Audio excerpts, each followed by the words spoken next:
Itel brand আমরা কি কারণে চিনি? হয়তো স্মার্টফোনের জন্য, কারণ আইটেলের স্মার্টফোন অনেকেই ব্যবহার করছেন, আবার আমাদের চ্যানেলে রিভিউ পেয়েছেন। তবে আজকে আইটেলের অন্য একটা স্পেশাল কিছুর সাথে আপনাদের পরিচয় করিয়ে দেব। চলুন, আজকে কথা হবে আইটেলের স্মার্ট টিভি নিয়ে। আমাদের স্টুডিওতে ফাইনালি আইটেলের স্মার্ট টিভি। যতটুকু মনে পড়ে, এখন থেকে প্রায় 6 মাস আগে আমি আইটেলের একটা শোরুম ভিজিটে যাই উত্তরাতে, এবং সেখানে গিয়ে আমরা অনেক স্মার্টফোন দেখছিলাম, একটা ফোনের আনবক্সিং করি, এবং তখন ওই শোরুমে আমরা বেশ কিছু টিভিও দেখছিলাম যেগুলো আইটেলের। এবং আপনাদেরকে জানিয়েছিলাম আইটেল অফিসিয়ালি বাংলাদেশে টিভি লঞ্চ করছে এবং তাদের টিভিগুলো পাওয়া যায়। আমাদের স্টুডিওতে রয়েছে আইটেলের জি সিরিজের 43 ইঞ্চ অ্যান্ড্রয়েড স্মার্ট টিভি। হ্যাঁ, এটা অ্যান্ড্রয়েড টিভি অপারেটিং সিস্টেমে রান করছে। এর যে ডিসপ্লেটা দেখছেন এটা 43 ইঞ্চ এবং ফুল এইচডি রেজুলেশনের, স্পিকার দুটো যেগুলো কিনা 12 ওয়াট করে, 24 ওয়াট টোটাল। এছাড়াও মেনি মোর, আমরা প্রত্যেকটা বিষয়ে খুঁটিনাটি সব কিছু জানবো যে আসলে এই টিভিটা কেমন। বর্তমান সময়ে আমরা চাই আমাদের লাইফটা আর একটু স্মার্টলি কাটুক, তো সব কিছুই স্মার্ট, যেহেতু আশেপাশে স্মার্ট ওয়াচ, আমাদের মোবাইল ফোন সেটাও স্মার্ট, তাহলে টিভি কেন স্মার্ট হবে না? আইটেলকে অবশ্যই ধন্যবাদ জানাতে হয় স্মার্টফোনের পাশাপাশি বাংলাদেশ মার্কেটে তারা টিভি লঞ্চ করে দেওয়ার জন্য।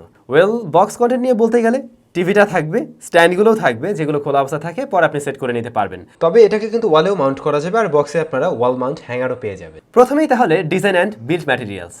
বিল্ড ম্যাটেরিয়ালস হিসেবে রিয়ার প্যানেলে ব্যবহার হয়েছে পলিকার্বনেট এবং মেটাল। সামনে বা সাইডে আমরা যে চিন বর্ডার দেখছি এগুলো প্লাস্টিক বা পলিকার্বনেট বিল্ড, তবে ভালো মানের প্লাস্টিক দিয়ে তৈরি। আর ডিসপ্লের চিন বেজেল আমরা বেশ ন্যারো দেখছি, বিশেষ করে উপরে এবং দুপাশে।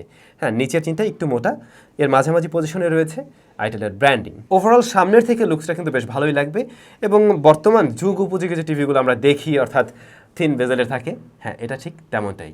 তবে টিভিটা খুব যে পাতলা একদম চিকন এমন না। রেয়ার প্যানেলটা প্রায় 2 ইঞ্চের মতো মোটা, বাট সাইড থেকে একটু কার্ভ করে দেওয়ার কারণে ততটাও মনে হয় না। আর টিভিকে দাঁড় করিয়ে রাখার জন্য যে স্ট্যান্ড ব্যবহার হয়েছে সেগুলো পলিকার্বনেট বিল্ড, তবে এটা মেটাল হলে মনে হয় আর একটু ভালো হতো।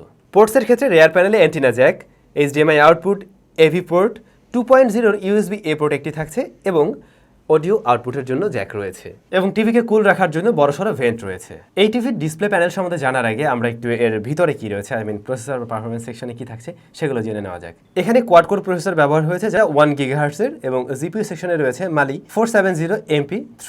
আমরা র্যাম পাবো 1 GB এবং স্টোরেজ রয়েছে 8 GB। এবং আমরা বলছিলাম এটা অ্যান্ড্রয়েড টিভি অপারেটিং সিস্টেমে রান করছে, অ্যান্ড্রয়েড 9 রয়েছে মূলত এখানে, তবে এটা আপগ্রেডেবল। টিভির জন্য আপডেট আসলে অবশ্যই আপনারা সেটা আপডেট করে নিতে পারবেন।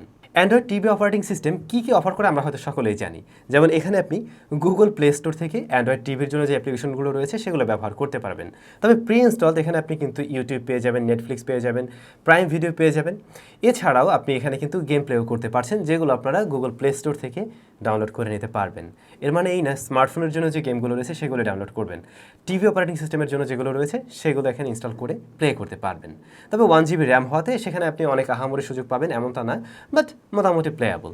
বাট এখানে কিন্তু অন্য একটা ফিচার রয়েছে, তা হলো ক্রোমকাস্ট বিল্ট ইন থাকাতে আপনি কিন্তু আপনার স্মার্টফোনটিও শেয়ার করতে পারছেন এই টিভির ডিসপ্লেতেই, অর্থাৎ স্মার্টফোনের টোটাল স্ক্রিনটা এখানে শেয়ার হয়ে যাবে। দেন আপনি চাইলে গেম প্লে করতে পারেন বা যে কোনো কিছুই করতে পারেন।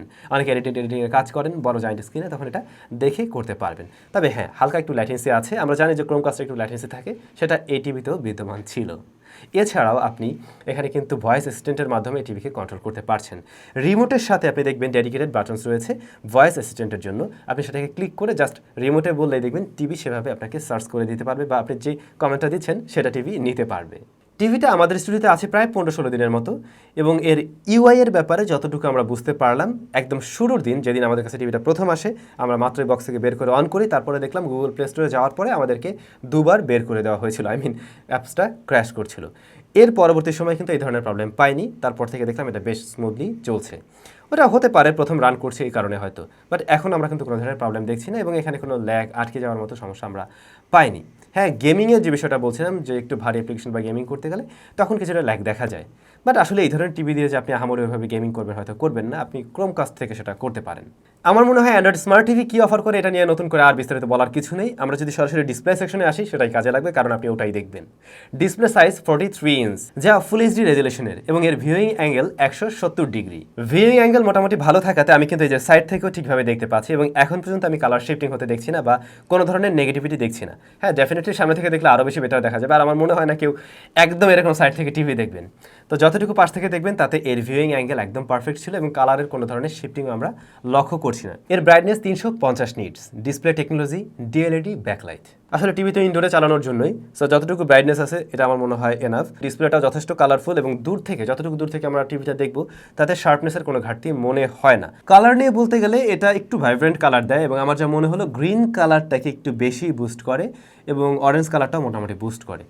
আর অন্যান্য কালারগুলো মোটামুটি ঠিকঠাক আছে, বাট আপনি কিন্তু কালার চাইলে একটু টুইক করেও নিতে পারেন, সেই ক্ষেত্রে আপনার পছন্দের টোনে আপনি কালার রাখতে পারেন। আর এই ডিসপ্লেটা কিন্তু রেগুলার রিফ্রেশ রেটের, 60 হার্টজ রিফ্রেশ রেটের এবং এতে HDR PQ টেকনোলজি ব্যবহার হয়েছে। এই ধরনের স্মার্ট টিভির ক্ষেত্রে হয়তো অনেক সময় খেয়াল করবেন বেশ কিছু মডেলের এই ডিসপ্লে প্যানেলটা অনেক বেশি হিট জেনারেট করে। অর্থাৎ আপনি সারাদিন টিভিটা চালিয়ে রাখছেন, একটা সময় গিয়ে দেখবেন যে এই সামনের পোর্শনটাতে প্রচুর পরিমাণে হিট জেনারেট হয় এবং ওই টিভিগুলোর ক্ষেত্রে যে সমস্যাটা হয়, নিচে যে লাইটটা রয়েছে, এর নিচে তো অবশ্যই LED লাইট রয়েছে, সেগুলো নষ্ট হয়ে যায়। আমার নিজের বাসায় আমার একটা টিভিতে হয়েছে, খুব ভালো ব্র্যান্ডেরই, হোয়াট এভার। বাট এই টিভির ক্ষেত্রে আমরা দেখলাম সারা দিন এই টিভিটাকে চালিয়ে রেখেও ডিসপ্লের পাশটাতে খুব বেশি হিট জেনারেট হচ্ছিল না। এটা অবশ্যই পজিটিভ দিক হিসাবে থাকবে, এতে করে প্যানেলটা লং লাস্টিং হতে পারে। টিভির সাউন্ড সিস্টেমে Dolby audio certified dual speaker ব্যবহার হয়েছে, যা মূলত 12 ওয়াট করে, টোটাল যদি যোগ করি তাহলে 24 ওয়াট হয়।